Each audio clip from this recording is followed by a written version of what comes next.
Heinz Field, where the Steelers are set to finally play the Ravens. Game day has been moved 3 times since Thanksgiving, and it looks like 3 is the charm. We hope. You can only see the big game right here on Channel 11, and we have Team 11 coverage for you leading up to kickoff. Channel 11's Mike Holden is talking with fans. Jenna Harner is live for us at Heinz Field. First, though, meteorologist Danielle Dozier with what we can expect at game time. Hey, guys. Yeah, look at Tower Cam, and it's just a snowy city out there, and, you know, they were supposed to play in the snow, but now they're just going to have a beautiful view of the snow. For those of us that are watching from home, visible satellite right now shows the cloud cover actually on the ground, but where you're seeing the white shaded color and it's kind of moving like this, that's actually the cloud cover. And if you look closely out in Ohio, you can see there is a little bit of clearing, so we are expected to see gradual clearing throughout the day today. So for the actual game, the sky will have cleared in many locations,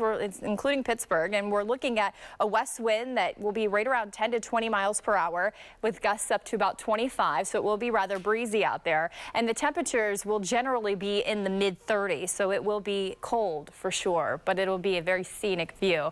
We'll have your timeline of the rest of the day forecast and what you can expect tomorrow coming up. Thanks, Danielle. You don't often see a Wednesday afternoon game in the NFL. This is actually only the second time a Wednesday game has been played in the last 72 years. Wow, and it all started with a COVID-19 outbreak in Baltimore. Channel 11's Mike Holden continues our Team 11 coverage with where the game stands right now. It is officially game day on a Wednesday, and perhaps this go-around, the third time may be a charm, with the Steelers finally taking on the Ravens right here at Heinz Field. It's definitely a different look and a feel, and the North Shore is eerily quiet, but it appears everything is moving forward at this afternoon hour. Now, the game is still scheduled for this afternoon, despite 2 more positive tests from the Ravens. Those 2 more recent positive cases are a Ravens player and a staff member. As of yesterday afternoon, the Ravens had more than a dozen players on the reserve COVID-19 list. This includes the reigning NFL MVP and their quarterback, Lamar Jackson. However, the Steelers also have had COVID problems of their own. 4 players, including James Conner, will not play today. We caught up with diehard Steelers fans who questioned the overall rescheduling of today's game and also asked them how they think the timing will impact overall workflow across the city. They'll find an excuse to not go where they're going, and then you got Steeler fans. The thing about 3:40 in the afternoon, you can probably leave work early if you're like a 5 o'clock or something anyways. So I think people will watch, definitely. And it's also important to note there will be absolutely no fans in the stands right here at Heinz Field. We're going to continue to track this ever-developing story throughout the course of this day with team coverage, pre-game shows, and much more on Channel 11. If anything changes in the interim, you can look for the latest on WPXI.com as well as the WPXI News app. Reporting from the North Shore, Mike Holden, Channel 11 News. All right, thanks, Mike. Both the Steelers and Ravens are going to be missing key players. Yeah, but Baltimore will be taking a harder hit. Channel 11's Jenna Harner's live at Heinz Field to break it all down for us. Jenna, good afternoon. Hey guys, how's it going? The day that finally came, it's finally here. It felt like it really would never come, but kickoff in just a couple hours between the Steelers and the Ravens. And new in just the last little while, we learned that Baltimore will be without 2 players they potentially thought they would get back in time for today. Running backs J.K. Dobbins and Mark Ingram were eligible to come off the COVID-19 reserve list today. However, according to multiple national reports, both players did not make the trip to Pittsburgh. They will not be part of today's active roster. Now, as of right now, the key list of players out for Baltimore is an extensive one. As Mike mentioned, quarterback Lamar Jackson out for the Ravens, which means Robert Griffin III will be starting under center for Baltimore, along with missing their running back duo of Ingram and Dobbins. They'll be without Pro Bowl tight end Mark Andrews, wide receiver Willie Snead, and defensive end Calais Campbell. So there's a lot of Ravens players that won't be playing today. However, the Steelers The reserve list is supposed to come out around 12:30-ish, so we'll know the official actives and inactives around that time. We'll be sure to keep you updated both on air and online, but as of right now, this game is still on. Both teams and the NFL want this game to be played in order to move forward to Week 13. Reporting live from Heinz Field, Jenna Harner, Channel 11 News. All right, thanks, Jenna. And you can catch all the action right here on Channel 11. The live pregame show starts at 2:30. The game is at 3:40, and we will have live postgame coverage right after the final whistle. And here's an alert for Jeopardy and Days of Our Lives fans. Because of the game, Jeopardy is going to air at 2 this afternoon, and Days of Our Lives will air at 3 a.m. tomorrow. And now to big story coverage in the fight against the coronavirus. The United Kingdom today became the first country in the world to formally approve Pfizer's COVID-19 vaccine for emergency use. The government there says the first doses are set to roll out next week. Around the same time, the United States could okay Pfizer's treatment. NBC's Richard Engel spoke with the vaccine's inventor. In the UK this morning, the announcement this country and the world had been waiting for. The coronavirus vaccine rollout is finally beginning. The UK approved the Pfizer vaccine, jointly produced by the European company BioNTech, that studies show is 95% effective, making the UK the first Western country to give a vaccine to the public outside of trials. Distribution will begin with those who need it most, the most at risk, the elderly in care homes and their providers. And like several other vaccines in trials, it requires 2 doses, about a month apart, to work. The UK already has 40 million doses, enough for 20 million people. This morning, I spoke to Uyur Şahin, the inventor of the vaccine from BioNTech. What's your reaction to today's news? Yeah, it is a historic day. I have to admit, I feel that it is a historic day. It's indeed the beginning of the end of the pandemic.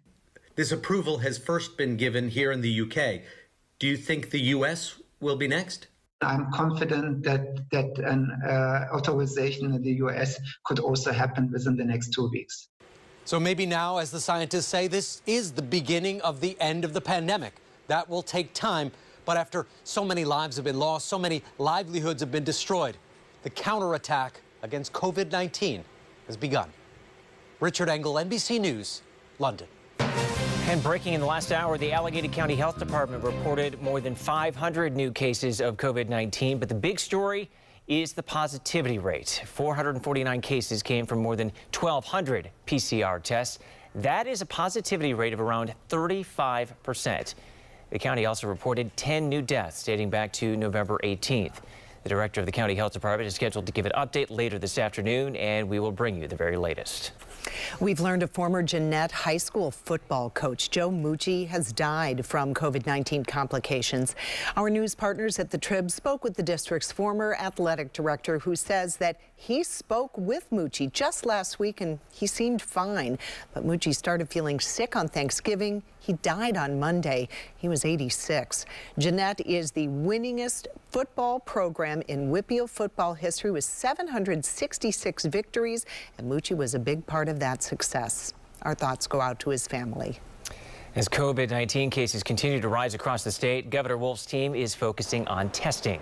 Butler County will be the next county in our area to get a testing strike team. They're essentially pop-up testing sites in counties where there are no health departments. These testing sites are open to anyone who feels they need a test. And you don't need symptoms to get one of these tests. They'll start Friday in Butler at Michelle Creel Field and go through Tuesday the 8th. 5 testing strike teams will be in 61 counties over the next 3 months. And breaking out, the CDC just announced new guidelines for quarantines after COVID-19 exposure and has shortened quarantine by up to a week. Channel 11's Jacqueline Fell has the breaking details. The CDC says data shows most people become infectious and develop symptoms between 4 and 5 days after being exposed to COVID-19. Previous CDC guidelines said that anyone exposed to a person with the coronavirus should quarantine at home for 14 days, even if they test negative for the virus. Now the agency says quarantine can end after 10 days if you don't have any symptoms and didn't take a COVID-19 test, or 7 days after a negative test result and you don't have any symptoms. Scientists say self-isolating helps prevent further spread of the disease before someone starts showing symptoms or from those who don't develop any symptoms. A doctor with President-elect Joe Biden's coronavirus task force says these slightly more relaxed guidelines could be easier for people to follow. If one is following someone for 7 days versus 14, and then particularly if you have a negative test, that really is likely to have a much more positive impact than people who say, well, I can't do 14 days. If you are in contact with someone who has the virus and you aren't tested, medical experts say you should wait out the entire 10 days. Reporting outside Washington, Jacqueline Fell, Channel 11 News. State police say weather was partly to blame for a deadly crash in Indiana County. Investigators say a driver hit a patch of snow and ice on Route 56 in East Whitefield yesterday afternoon and slid right into oncoming traffic, hitting another car. Joel Bundy was driving the car that was hit. He was killed. The driver of the first car and 3 of his passengers were taken to the hospital with some minor injuries. Attorney General William Barr says the Justice Department has not uncovered any evidence of widespread voter fraud that would have changed the outcome of the election. President Donald Trump has claimed repeatedly and without evidence that there was widespread fraud in the election and that he won the election. A group of Republicans are not done trying to undo President-elect Joe Biden's victory in Pennsylvania. Now they want the U.S. Supreme Court to hear the case. In the request, U.S. Rep. Mike Kelly and the other plaintiffs asked the court to prevent the state from certifying any contest from the election. They claim Pennsylvania's vote by mail law is unconstitutional, and they want the high court to undo any certifications already made, such as Biden's victory. Pennsylvania's Supreme Court threw out the same lawsuit last Saturday. Biden beat President Trump by more than 80,000 votes in the state. Giant Eagle will be moving out of its headquarters at RIDC Park in O'Hara. The building is up for lease. A spokesman telling our partners at the Pittsburgh Business Times the building is no longer needed because a large portion of its corporate employees have been working remotely. It's opened up smaller offices in Lawrenceville and in the Strip District. There's Mom declining, and I literally cannot go and help. Nursing home residents locked down. The research showing it is bad for their mental health. And you won't believe why this parking enforcement officer blocked an ambulance and refused to move. And it's a snowy scene all across our area. Coming up, I'm going to share some pictures from you guys at home, and we'll talk about that forecast, what you can expect later today and once again tomorrow. Stick with us.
I'll take a look at this. An officer with the Pittsburgh Parking Authority caught on camera blocking an ambulance so she could write a ticket. As soon as we saw that, Target 11 investigator Rick Earl took it to the Parking Authority to get answers. A Pittsburgh parking enforcement officer has been suspended after allegedly refusing to move her car for an emergency vehicle right here on this street in Oakland. And it was all caught on camera. With lights flashing and sirens blaring, the ambulance attempted to get the enforcement officer to move her department vehicle. Instead, the officer walked over and ticketed a car here on Atwood Street. And then on her way back to her vehicle appears to stop and yell something at the ambulance driver. She eventually gets into her car and takes off. Target 11 immediately reached out to the Pittsburgh Parking Authority's executive director, Dave Honorato. He declined to go on camera, but issued this statement to Target 11, quote, "We're not supposed to block the streets at all. It's totally unacceptable behavior. I'll continue to look into it and deal with it appropriately." Honorato said that officers are supposed to look for a safe spot to pull over so they don't block the road for emergency vehicles. This happened on November 16th, but Honorato said he just learned about it today. He declined to say how long the officer has been with the parking authority.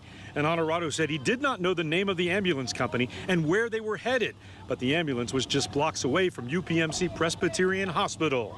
And that parking enforcement officer has been suspended without pay, pending the results of an internal investigation. In Oakland, Rick Earl, Channel 11 News. Sorry, bud, I gotta go. That's what a man told state police right before he sped off at a high-speed chase.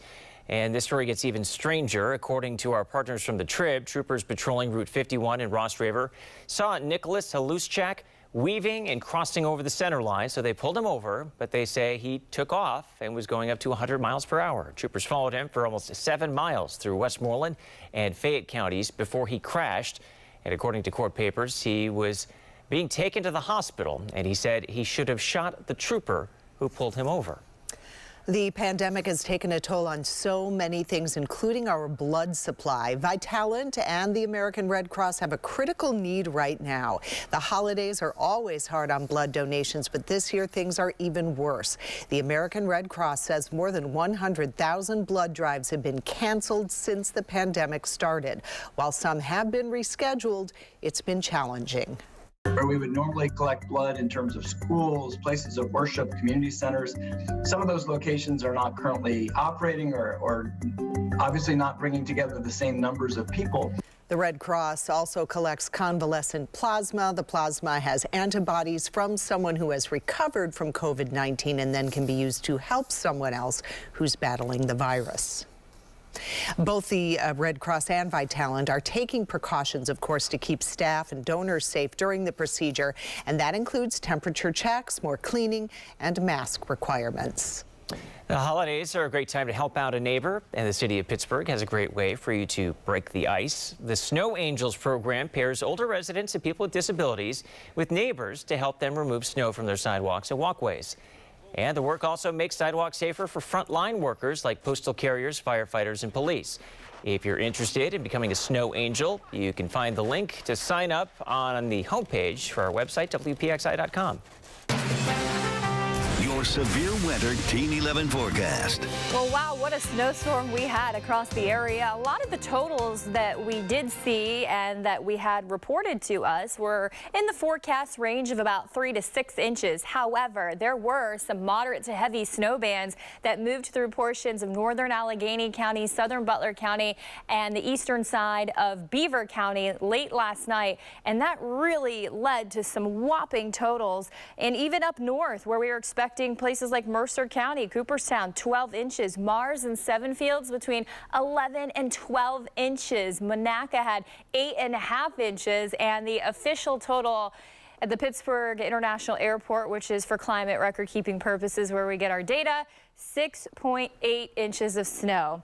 I hope you enjoyed it, the snow lovers at least. I know it's not so pretty to drive in, but this is a beautiful picture from April out at 84, Pennsylvania, and you can just see all of that snow on her railing piling up right there, and the beautiful scene with the trees. This was the wet snow, so it was able to stick to the trees and lead to this beautiful scene, and we saw all across the area. This one coming in from Midland, Pennsylvania. That's Brianna Page sending this one in.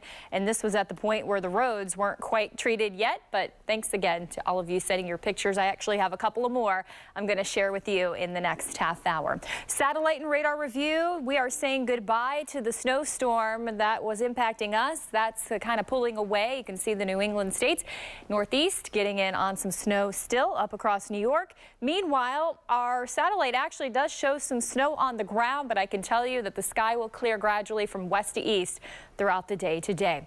Temperature ranging from 30 in Greensburg to 31 in Pittsburgh. The winds 10 to 15 miles per hour, sustained with some higher wind speeds up in Butler and Indiana right now. The gusts are even higher, by the way, and we'll continue with breezy conditions. Again, I will show you more on the hour-by-hour wind forecast in the next half hour, so stick with me. Wind chill right now at 21 in the city, 19 Greensburg. The feels like in Butler is 19. So yes, you're going to need the layers and the coats on today. And the kiddos, if they still want to build a snowman, it's just, again, great weather for that. And of course, we've got enough snow to do it. So you can see temperatures this afternoon, mid-30s, but at least we won't have heavy snow falling in your face or anything like that. 36 degrees at 8 p.m. 25 tonight, 5 to 10 mile per hour winds, mostly clear. Hour by hour tomorrow will climb to about 41 in the afternoon, and I do believe we'll increase the clouds as the day wears on. But we'll keep it dry Thursday. Friday, there could be some showers around at 43. Your weekend is always in view, and we're still trying to nail down the timing of another weather system that could bring a rain-snow mix both Saturday and Sunday, or either or day. The model data has been flip-flopping back and forth on which day will bring the mixed precipitation, but do know we're tracking another weather system that could impact our weather as we head into the weekend. Thanks, Danielle. A warning for parents how the popularity of the new PlayStation 5 could open shoppers up to scammers. And a snow day, something a lot of kids look forward to. And the reason, though, the traditional snow day could be a thing of the past.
Could be looking at the end of the traditional snow day. With so many students learning from home, fewer school districts had to delay or cancel classes because of the weather yesterday.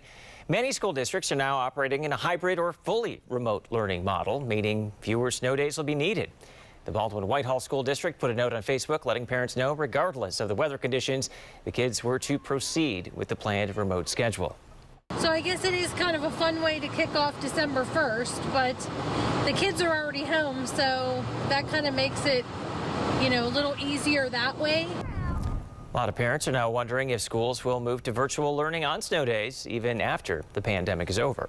Students' math skills are apparently taking a hit because of school shutdowns and virtual learning. A just-released study looked at information from nearly 4.5 million students. The focus was mainly on 3rd to 8th graders. Researchers found that students performed at the same levels in reading than before the pandemic, but their math scores dropped about 5 to 10 points compared to last year. The Pittsburgh Promise just reached a milestone. It's giving away 10,000 scholarships, 10,033 to be exact. That's worth a total of $150 million. The scholarships are available to graduates from Pittsburgh public schools or charter high schools. They can be used to attend colleges in Pennsylvania. And next at noon, we're live at Heinz Field ahead of the highly anticipated matchup between the Steelers and the Ravens. I had a chance to sit down one-on-one virtually with Steelers defensive captain Cam Hayward. Hear what he says makes the city of Pittsburgh so special. And I'm tracking those winds across the area. We'll take another look at your Steelers forecast, and we'll have your hour-by-hour wind forecast for the rest of the day.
And you're looking live at Heinz Field, where the Steelers are just a matter of hours away from kickoff right here on Channel 11. And the weather will definitely be a factor against the Ravens. Yeah, it sure will. It is going to be cold for sure. Meteorologist Danielle Dozier is live with the latest. And Danielle, what is our game time forecast? Yeah, it's going to be cold and breezy. And of course, we will have that snow all over the ground, making for a beautiful picture at least. 31 degrees in Pittsburgh right now. It's 33 in Beaver, 30 in Greensburg. As far as the game goes, I am expecting gradual clearing to take place throughout the day. So we should have a fairly clear sky, especially as the game wears on. 37 degrees at kickoff and about 34 by the end of the game. But yes, it will be breezy. Those winds out of the west at 10 to 20 miles per hour, gusting to 25, making it feel like the teens and 20s across our area. And that'll be the case throughout the afternoon, feeling like the 20s. Our wind forecast hour by hour. Here's 2 p.m. You can see those sustained winds, 10 to 20 miles per hour. They stay breezy for the next couple of hours. And then once we get toward late afternoon and into the evening, they're still up around 10 miles per hour in spots, but they'll drop off and make for a pretty chilly night and morning tomorrow. We'll have that forecast coming up. Thanks, Danielle. And there is no rivalry bigger than the Steelers-Ravens. So there's been a lot of anticipation for today's game. Well, let's go back to Channel 11's Jenna Harner. She's live for us at Heinz Field. She spoke with a player who knows just how big this game is. Jenna? Yeah, guys, that's right. We're just about 3 hours away from kickoff here at Heinz Field. The excitement continues to grow ahead of this highly anticipated matchup between the Steelers and the Ravens. Now, there's one player on this team who knows this rivalry and this city a little bit more than most of his teammates, and that would be defensive captain Cam Hayward. Now, ahead of this AFC North showdown, I had the chance to sit down one-on-one virtually with Hayward. He gave me a lot of insight about the city of Pittsburgh, telling me about his favorite childhood memories in the Steel City, carrying on his dad's legacy, and what he loves most about the city as a whole. You know, this city is blue collar. Everybody works hard and expects greatness from it. And, doesn't go around, wherever you do, you always got to work hard in Pittsburgh. Now, Hayward adding, it's a privilege to not only be a Steeler, but a member of this community, not only because of the team and this city's work ethic, but the way this community gives back to one another, especially during a time of need. Now, you want to catch that full interview? That's coming up on the Black and Gold Zone pregame show starting at 2:30 right here on Channel 11. Be sure to join us. It's an interview you don't want to miss. But for now, reporting live from Heinz Field, Jenna Harner, Channel 11 News. And you can catch all the action here on Channel 11. Live pregame coverage starts at 2:30. The game is at 3:40. We're going to have live postgame coverage for you right after the final whistle. And here's an alert for Jeopardy and Days of Our Lives fans. Because of the game, Jeopardy will be airing at 2 p.m. today and Days of Our Lives at 3 a.m. tomorrow. There is a Grinch walking around Elizabeth Township. Police say they have received several reports of holiday decorations being damaged or vandalized in the Mount Vernon area. It happened sometime between Saturday and Sunday night. Police are asking anyone with surveillance video to come forward. A new study suggests coronavirus could have been circulating in the U.S. as early as mid-December last year. The CDC said the first COVID-19 cases in the U.S. were reported mid-January, but CDC researchers analyzed blood donations from December 13th through 2019 through January 17th, 2020, and of the 7,000 samples, more than 100 were found to have antibodies for the virus. Congress is getting closer to dealing with coronavirus relief money to help families and small businesses. NBC's Tracy Potts has the latest on where those talks stand. President-elect Biden speaks to small businesses today. He's pushing Congress to act quickly on coronavirus relief. As we battle the COVID-19 disease, we have to make sure that business and workers have the tools, resources, and guidance and the health and safety standards to be able to operate safely. It's essential that we move with urgency. Urgency is building on Capitol Hill. Because the needs of people are desperate. After weeks of delay, House Speaker Nancy Pelosi and Treasury Secretary Steven Mnuchin are talking again. These small businesses can't wait 2 or 3 months. Democrats and Republicans are pitching a $908 billion compromise. This is not a $1.8 trillion stimulus bill. This is a relief measure, half that amount. Republican leader Mitch McConnell says he's focusing on what President Trump will support. I think the way you make a law for sure is you've got a presidential signature. The Federal Reserve Chair telling Congress businesses need more than loans. What they need is fiscal policy, is a grant to get them through this last bit of the pandemic, rather than borrowing more. Complicating things, there's talk of attaching COVID relief to a funding bill due in just over a week. Tracy Potts, NBC News. The new PlayStation 5 is one of the hottest gifts for Christmas. How that could open up shoppers, though, to scammers. This mysterious monolith showed up in a Utah desert, then it disappeared. New information on what happened.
With bars largely locked down, brewers are pouring less beer into kegs. Same story for beer meant for export, and drinking on transportation, such as flights and cruises, is also down. Because of the drop, more than 650,000 U.S. beer industry jobs are forecast to be lost by the end of the year. Police are warning gamers that they are seeing more and more scams involving the new PlayStation 5. Police say the out-of-stock gaming console is a scammer's dream. They're urging people to use extreme caution when buying off websites like Facebook Marketplace or Craigslist. Buy only from trusted retailers or people you know and trust. The Better Business Bureau says scammers are also known to promote fake deals. In one case, scammers were selling pictures of a PlayStation 5 instead of the real deal. Aliens were not involved in any way, shape, or form in this thing. They had nothing to do with it. A Colorado photographer says he knows what happened to a mysterious monolith that disappeared from a remote area of Utah. The strange metal sculpture captured worldwide attention last week, and over the weekend, it disappeared. Ross Bernard said he was taking pictures of the monolith for an hour last Friday. he was alone until other visitors showed up. He said 2 people started pushing on the sculpture, and Bernard's watched the monolith topple over. Right after it had fallen over and made a loud thud, they said, one of them said, this is why you don't leave trash in the desert. And as they loading it up and walking away, they just said, leave no trace, and left. Bernard says that didn't stop the visitors from removing the monolith because he agreed with their message. So hopeless. I mean, it's out of my control.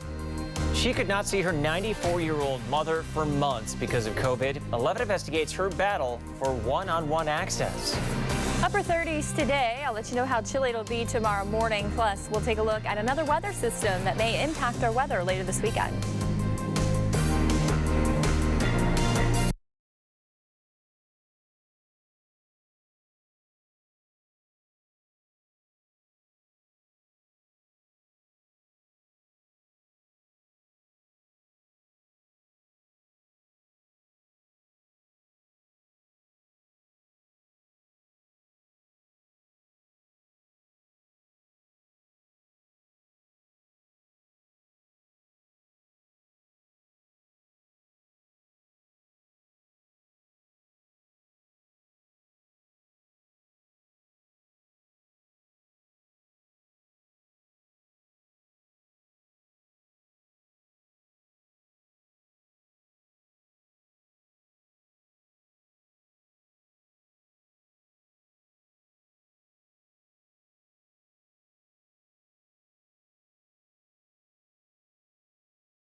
Being cut off from their loved ones. Frustrated family members are going to great lengths to try and see their loved ones in long-term care as growing evidence shows the harm of that isolation. The lockdown in many homes is now in its 8th month. 11 Investigates' Angie Moreski shows us a growing movement is trying to strike a balance between safety and a resident's right for emotional support. So many family members I've talked with are frustrated. More is not being done to help them see their loved ones in long-term care. And now, making matters worse, the fall COVID surge is forcing many facilities to lock back down, just as some were allowing visitors again. Shield. Suited up in full PPE. The gloves. The last time Michaeline Penzick saw her mom, this is what she looked like. I don't think she recognizes me behind all that. It was the culmination of a months-long battle to gain access to her mom in person. I feel so helpless. I mean, it's out of my control. There's mom declining, and I literally cannot go and help. 94-year-old Wanda Penzick lived a good life. That is a photograph of my mom when she was 17. Born in Poland, she came to Pittsburgh after World War II, had a big family with 6 kids. Mom loved to garden. And was always active until dementia took its toll, forcing her into assisted living. She moved into a new facility on March 4th, and on March 11th, she was locked down. To mama. Window visits like this help to keep the family connected. But with her mom's dementia getting worse and communicating from afar getting more difficult, Michaeline made it her mission to see her mom in person again. Time is of the essence. My mom's 94. We don't know how long she's going to be here. She could have another decline and be gone. As the months of lockdown stretch on, many families and long-term care advocates are raising serious concerns about the impact of isolation. This is really a debate as to what is the greater good and what's doing more harm. A call for more balance has grown into a movement for resident rights. Where is the concern for the emotional and mental well-being of these humans? Because they are human beings. The Pennsylvania Long-Term Care Ombudsman Program launched a weekly virtual family council meeting on Zoom this summer, giving families a place to share their concerns, including Michaeline. The long-term care industry has too much discretion in how they set limitations on visitors. By September, the state and federal government issued new guidance telling facilities they are expected to work with residents and families to provide visits and not just for end of life. It's not optional. They need to be developing a plan for how people can become reconnected. One option is for a family member or friend to apply for something called essential caregiver status, which allows them to visit and provide care to their loved one at a facility, even if it's locked down, but only if the staff agrees the resident's condition is declining. That's what Michaeline did, but she says the facility didn't make it easy. What is that like to have to negotiate to see your mom? It's hard. It's stressful that I have to push this hard to get access to my mom. She was allowed to see her mom twice a week, but had to be tested for COVID every week per state rules, even though employees only had to get tested every 4 weeks. It makes no sense. Now, with COVID cases surging again, a staff member at her mom's facility tested positive, and she was locked out again. What more important relationship is there than with your mother? And she is basically locked away. Please do everything you can to give us access. So difficult. And if you're having similar problems getting access to your loved one, the Long-Term Care Ombudsman Program might be able to help. We'll have a link for you on our app and website. Angie Moreski, 11 Investigates. All right, just want to bring you a breaking update. Our sports team has confirmed the Steelers game and Ravens game is officially a go this afternoon. That is the latest word from the NFL and the Pittsburgh Steelers. Again, kickoff at 3:40 and our pregame coverage starts at 2:30.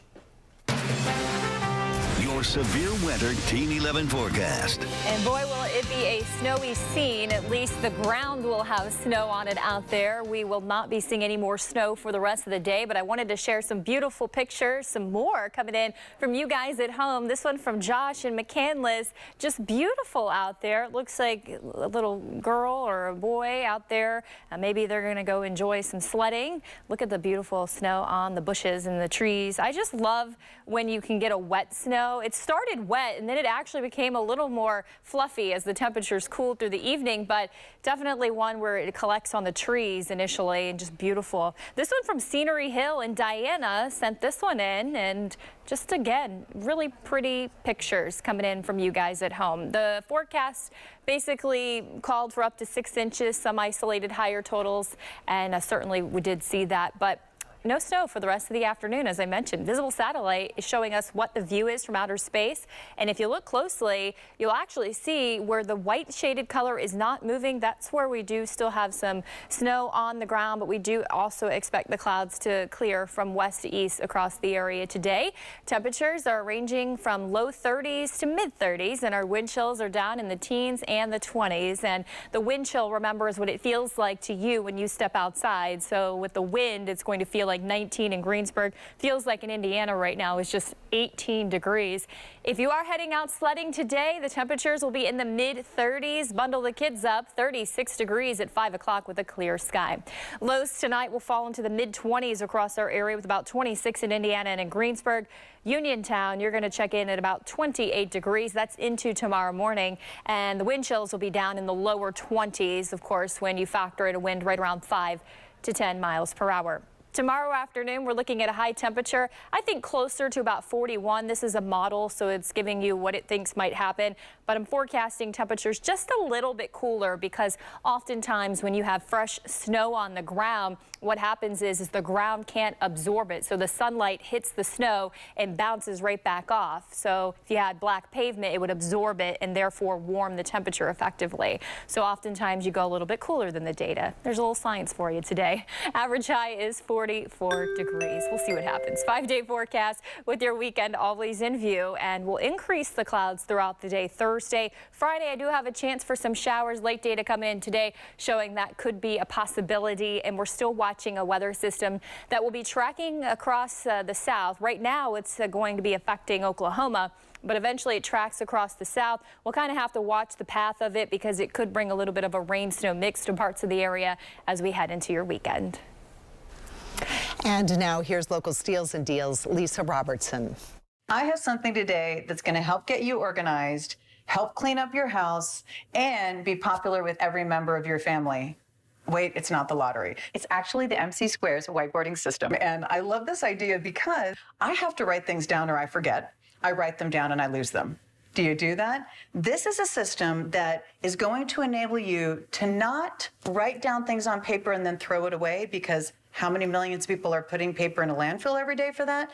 But to literally write it down, peel off the back, stick it where you want it, write what you want, erase when you want, write again. 2,000 times. How amazing is that? So you take the little backing off, and at first I thought, that's not going to stick to anything, but look at this. Sticks, just like that. And it's not that sticky regular adhesive, so it's not going to damage something. This will stick to any shiny surface. How great is that? Now you can put them all up on your mirror and you can get your whole presentation in your head. You can put them on your computer screen. You can put them on the front of the file cabinets. Your kids can put these in their room, and you're not going to have to worry about, oh no, don't stick tape to that, right? You don't have to worry about any of that. So I love the fact that this helps you get organized, and you have all kinds of great options. So you have these great sticky notes, you have these lists, you have the whiteboard where you can do drawings, you can do notes, you can do lists, you have calendars, you have markers, you have the whiteboard cleaner, you have everything that you need to really be organized. You know what? Our homes were always crowded. Now we're working from home, the kids are going to school from home, and we're living at home. So that home has to be 3 times as efficient in the same amount of space. This is a great way to do it. Right now on localsteals.com, these are 35% off, and I guarantee if you are an artist or an organizer or a student or just somebody who loves great ideas for your home, you are gonna love the MC Squares whiteboarding system.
More Americans are buying real Christmas trees this year, and they are buying them early. The National Christmas Tree Association says this is the COVID effect.